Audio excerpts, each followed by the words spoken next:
विद्यार्थियों, मैं रुबेन सरन माथुर, सहायक आचार्य आर्थिक प्रशासन एवं वित्तीय प्रबंध ईएफएम राजकीय शाकंभर स्नातकोत्तर महाविद्यालय सांबरलेक जयपुर आपका आज की इस ई लेक्चर में स्वागत है। विद्यार्थियों, पिछले ई लेक्चर्स में हमने बीकॉम तृतीय वर्ष बीकॉम थर्ड ईयर के अंतर्गत ईएफएम विषय के पेपर व्यावसायिक बजटिंग का अध्ययन आरंभ किया था और इसके अंतर्गत हम पूंजी की लागत पढ़ रहे थे। पूंजी की लागत में हमने देखा कि weighted average cost of capital के क्वेश्चंस हम कैसे सॉल्व करें, और आज के ई लेक्चर में हम weighted average cost of capital का एक और प्रश्न लेके देखेंगे। चलिए विद्यार्थियों, एक और प्रश्न हम देखते हैं weighted average cost of capital का। तो विद्यार्थियों, हमें निम्न जानकारियां दे रखी हैं। एक कंपनी की बैलेंस शीट से हमें निम्न जानकारियां दे रखी हैं कि कंपनी के पास इक्विटी शेयर कैपिटल, कंपनी के पास इक्विटी शेयर कैपिटल, कंपनी के पास इक्विटी शेयर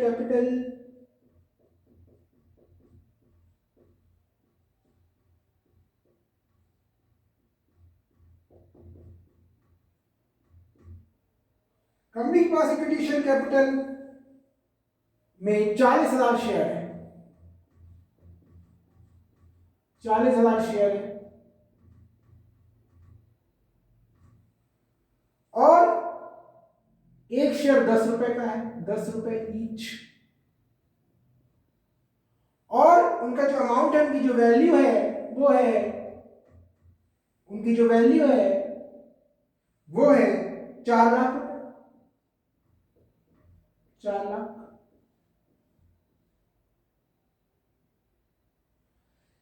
ऐसे ही दूसरा आइटम है रिजर्व एंड सरप्लस,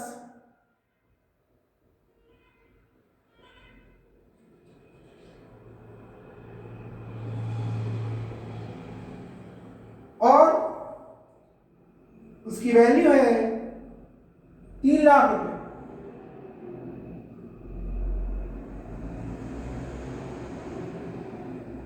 तीसरा आइटम है 9% डिवेंचर्स, 9% डिवेंचर्स,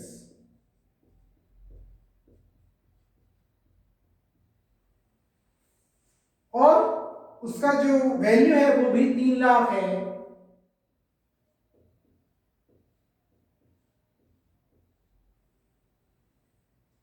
कंपनी की टैक्स रेट, कंपनी की टैक्स रेट 50%। इसके अलावा हमें दे रखा है कि समता लाभांश की वर्तमान दर 14% है। कंपनी की इक्विटी डिविडेंड की जो रेट है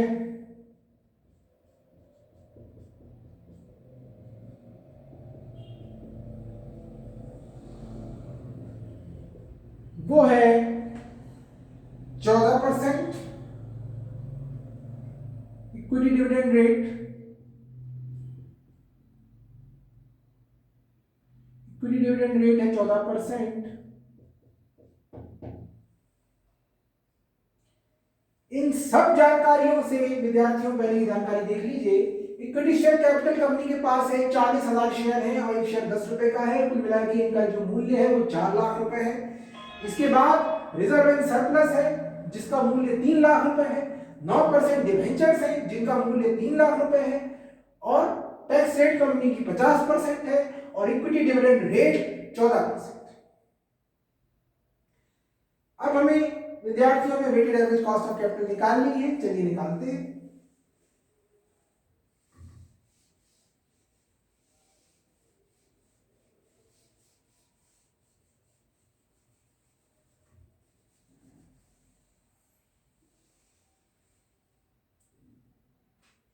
सबसे पहले हम यहां पे cost of equity share capital निकालेंगे।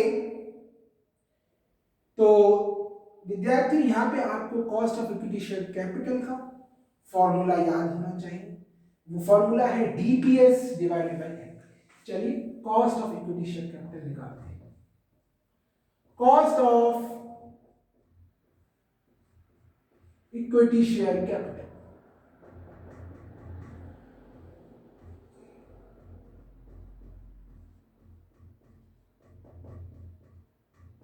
यानी सी, और इसका फॉर्मूला है DPS divided by MP into 100। DPS यानी डिविडेंड पर शेयर, एमपी यानी मार्केट प्राइस। अब विद्यार्थियों सोचिए कि यहां पे क्या हमें मार्केट प्राइस पर शेयर दे रखा है? नहीं, हमें यहां पर मार्केट प्राइस नहीं दे रखा है। क्या इस क्वेश्चन में हम cost of equity share capital निकाल सकते हैं? कैसे निकालेंगे? हमें मार्केट प्राइस नहीं दे रखा है। ऐसी स्थिति में हम क्या करें?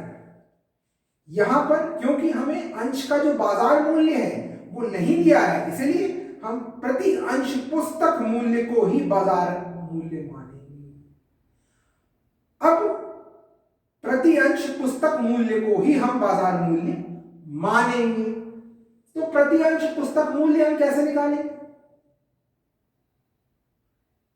यहां पर हम किस प्रकार से निकालेंगे? हम क्या करेंगे? प्रति अंश पुस्तक मूल्य हम कैसे निकालेंगे? जो इक्विटी शेयर कैपिटल का की वैल्यू कितनी है? 4 लाख।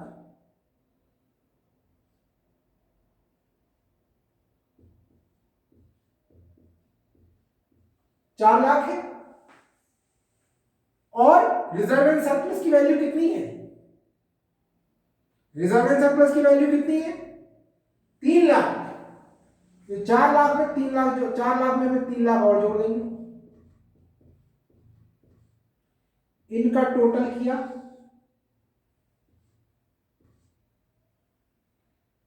डिवाइडेड बाय हमारे पास कितने इक्विटी शेयर्स हैं? स्टूडेंट्स, हमारे पास कितने इक्विटी शेयर्स हैं? 40। तो 4 लाख तो हमारे इक्विटी शेयर्स की वैल्यू थी, प्लस हमने रिजर्व एंड सरप्लस भी जोड़ दिया।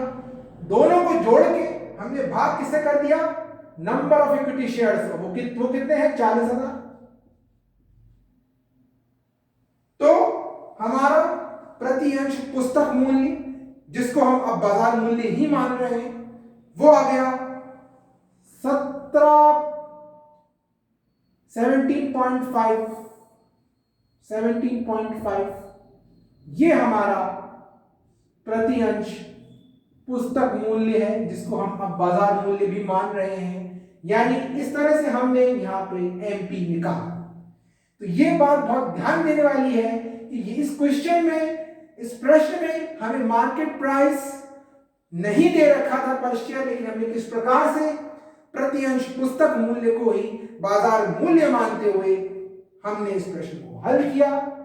हमने जो इक्विटी शेयर्स की वैल्यू थी 4 लाख और रिजर्व एंड सरप्लस की वैल्यू 3 लाख, दोनों को जोड़ दिया, यानी 7 लाख डिवाइडेड बाय 40,000। 40,000 क्या है? Number of equity share. तो ये हमारा 17.5 आ गया, 17.5। तो अब हम निकाल सकते हैं cost of equity share capital. हाँ, अब हम निकाल सकते हैं। डीपीएस कितना दे रखा है डिविडेंड पर शेयर? 14%। 14% तो डिविडेंड की रेट दे रखी है, डिविडेंड पर शेयर भी नहीं दे रखा है। इस प्रश्न में डिविडेंड पर शेयर भी नहीं दे रखा है, डिविडेंड की रेट दे रखी है। तो डिविडेंड कितना? एक शेयर कितने का है स्टूडेंट्स?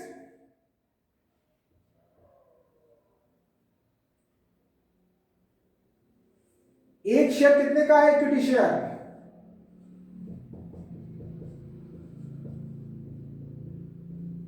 10 रुपए का। और कंपनी की डिविडेंड रेट कितनी है? 14%। 10 रुपए का 14% निकालिए। 10 इंटू 14%, तो ये क्या आ गई? ये आ गया डिविडेंड। 1.40 यानी 1 रुपए 1.40, ये हमारी क्या आ गई, 1 रुपए 40 पैसे। ये क्या आ गया, डिविडेंड पर शेयर। तो हमारे पास डिविडेंड पर शेयर भी आ गया और मार्केट प्राइस भी आ गया। तो चलिए हम निकाल लेते हैं cost of equity share capital. तो यहां पे 1 रुपए 40 पैसे, 1 रुपए 40 पैसे डिवाइडेड बाय 17.5 इंटू 100 कितना हुआ, 1.40 डिवाइडेड बाय 17.5 बराबर 8% इंटू 100। 1.40 डिवाइडेड बाय 17.5 इंटू 100, तो ये कितने के बराबर आ गया, 8%। ये हमारा cost of equity share capital है, ये हमने निकाल ली 8%। और कॉस्ट ऑफ रिटेन्ड अर्निंग कैसे निकालते हैं, कॉस्ट ऑफ रिटेन्ड अर्निंग्स हमने आपको बताया था विद्यार्थी कैसे निकालते हैं। सेम फॉर्मूला होता है जो cost of equity share capital का होता है, और वही formula cost of equity share capital का होता है, वही formula cost of retained earnings का होता है। बस उसमें एक अंतर ये होता है कि यहां पे जो हमारा कॉस्ट ऑफ रिटेन्ड अर्निंग्स का फॉर्मूला है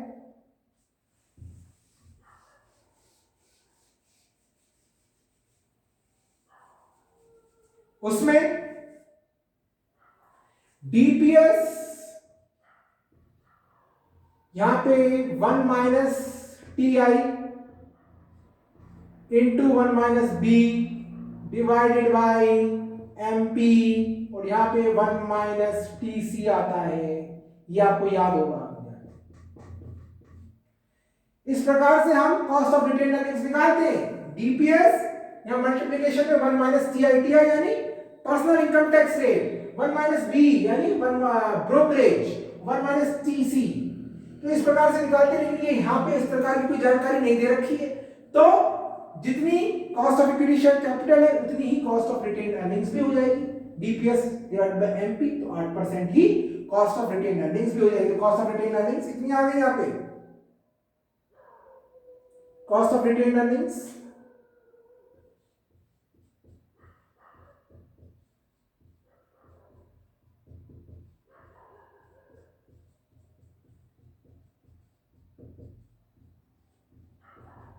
8%, वही की वही। चलिए स्टूडेंट्स, हम इस क्वेश्चन को आगे का हल करते हैं। तो हमारे पास दूसरा आइटम भी आ गया, कॉस्ट ऑफ रिटेन्ड अर्निंग्स भी आ गई। अब हमें कॉस्ट ऑफ डिबेंचर्स निकालनी है।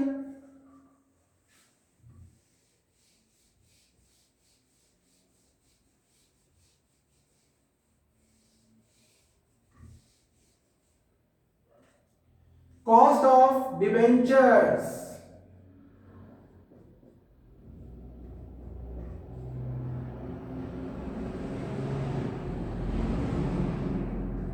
क्या फॉर्मूला होता है कॉस्ट ऑफ डिबेंचर्स का। क्वेश्चन कहता है कि हमारे डिबेंचर्स हैं 9% और हमें after tax cost of debentures चाहिए। तो 9% इंटू 1 माइनस टैक्स रेट, यानी हमें कोई और जानकारी तो नहीं दे रखी है, तो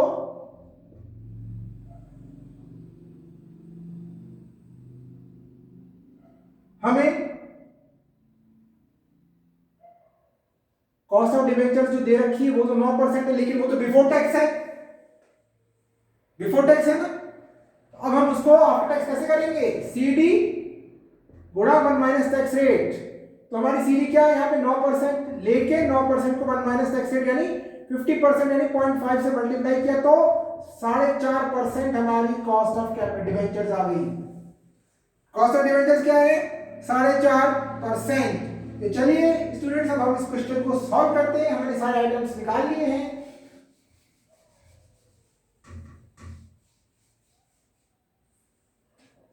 सबसे पहले इस क्वेश्चन को हम हल करेंगे। तो सबसे पहले सोर्स, कॉलम 1 सोर्स में हमारा पहला जो आइटम है वो है हमारा equity share capital. Equity share capital हमारा है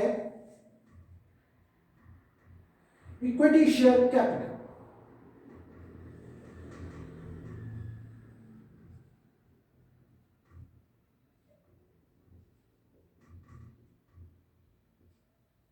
वो कितना है उसका अमाउंट। दूसरा कॉलम अमाउंट का, कितना अमाउंट है उसका 4 लाख रुपए।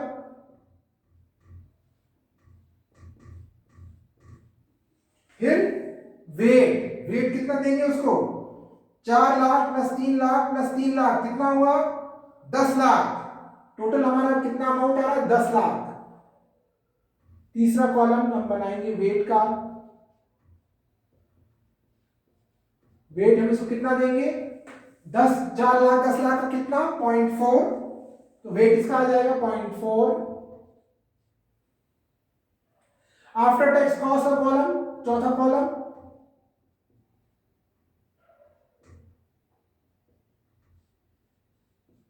आफ्टर टैक्स कॉस्ट, ये कितनी आएगी, ये कितनी है 8% हमने निकाली थी, तो 8% यानी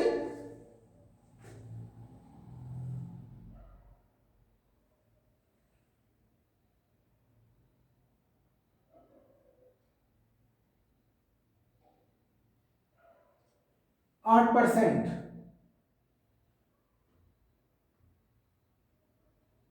ये हमारी, अब हम चाहें तो इसको सीधे परसेंटेज में निकाल सकते हैं। हमें 8% यहां पे लिख देते हैं, 8 ही लिख देते हैं यहां पे, तो जवाब हमारा सीधे परसेंटेज में आ जाएगा।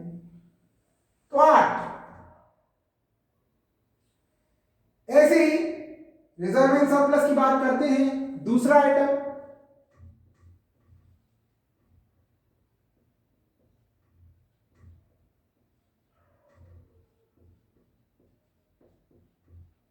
तो रिजर्व एंड सरप्लस कितना है विद्यार्थियों 3 लाख। उसका वेट कितना, उसका जो वेट है वो कितना है 3 लाख। 10 लाख का कितना 10 लाख हमारा टोटल है 4 लाख प्लस 3 लाख प्लस 3 लाख 10 लाख 3 लाख 3 लाख 10 लाख का कितना, तो 0.3 इसका वेट आ गया 0.3। और कॉस्ट ऑफ रिटेन अर्निंग्स क्या है, कॉस्ट ऑफ रिटेन अर्निंग्स भी 8% ही है, तो यहां पे हमने 8 लिख दिया। अब 0.4 को 8 से मल्टीप्लाई करेंगे तो जवाब हमारा सीधे परसेंटेज में आ जाएगा। हमारा जो जवाब आएगा उन सबको जब हम टोटल करेंगे तो वेटेड कॉस्ट हमारी परसेंटेज में आएगी। यहाँ पे आफ्टर टैक्स कॉस्ट यहाँ पे हम परसेंटेज में ले रहे हैं, तो हमारी वेटेड कॉस्ट भी परसेंटेज में यहाँ पे आ जाएगी। वेटेड कॉस्ट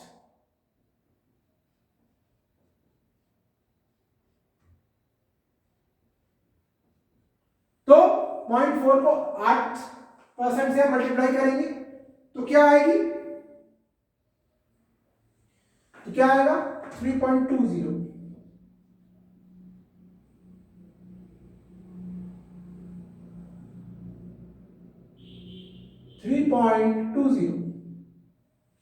ऐसे ही 0.3 को 8 से मल्टीप्लाई किया तो क्या आएगा 2.40। तीसरा आइटम है हमारा डिवेंचर्स। तो डिवेंचर्स की कॉस्ट कितनी निकाली थी 4.5%। डिवेंचर्स का अमाउंट क्या है 3 लाख, और डिवेंचर्स का वेट क्या है 3 लाख 10 लाख का कितना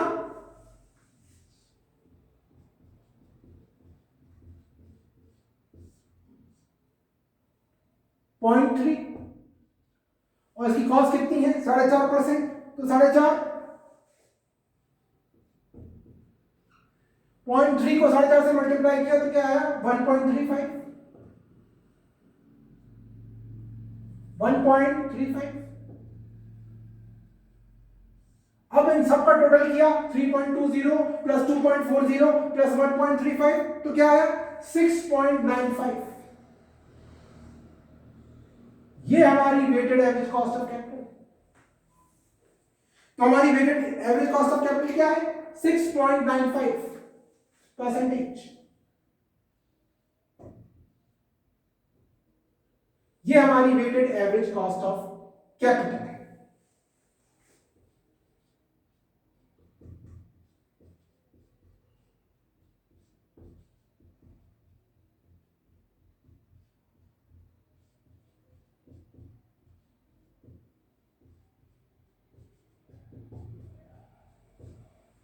इस क्वेश्चन में तो विद्यार्थी, इस क्वेश्चन में ना तो हमें डीपीएस दे रखा था, ना हमें मार्केट प्राइस दे रखा था। हमें मार्केट प्राइस निकाला, हमने डीपीएस निकाला। तो विद्यार्थियों, आज के क्वेश्चन से हमें पता चला कि अगर हमें डीपीएस नहीं दे रखा है, अगर हमें एमपीएस नहीं दे एमपी नहीं दे रखा है, हमें मार्केट प्राइस, इस क्वेश्चन में हमें डीपीएस नहीं दे रखा था और एमपी नहीं दे रखा था, मार्केट प्राइस नहीं दे रखा था। डीपीएस तो हमने पर शेयर की वैल्यू 10 रुपए को डिविडेंड रेट दे रखी थी, तो डिविडेंड रेट से मल्टीप्लाई किया तो डीपीएस आ गया। हमें एमपी भी नहीं दे रखा था, मार्केट प्राइस। तो हमें यहाँ पे प्रति अंश पुस्तक मूल्य को ही बाजार मूल्य मान लिया। और हमने कैसे माना? 4 लाख जितने शेयर्स थे प्लस रिजर्व एंड सरप्लस का जो अमाउंट था 3 लाख, दोनों को जोड़ दिया। उन दोनों को जोड़ के नंबर ऑफ शेयर्स यानी 40,000 से भाग दिया, डिवाइड किया, तो 17.5 हमारा प्रति अंश पुस्तक मूल्य आ गया शेयर्स का, और वही हमने बाजार मूल्य उसको मान लिया। तो इस क्वेश्चन से हमें ये पॉइंट्स क्लियर हुए। आज के ई लेक्चर में विद्यार्थियों हमने इस क्वेश्चन को करके देखा। आगे के ई लेक्चर्स में हम और क्वेश्चंस को लेंगे और आगे का अध्ययन करेंगे। आज के लेक्चर में इतना ही। बहुत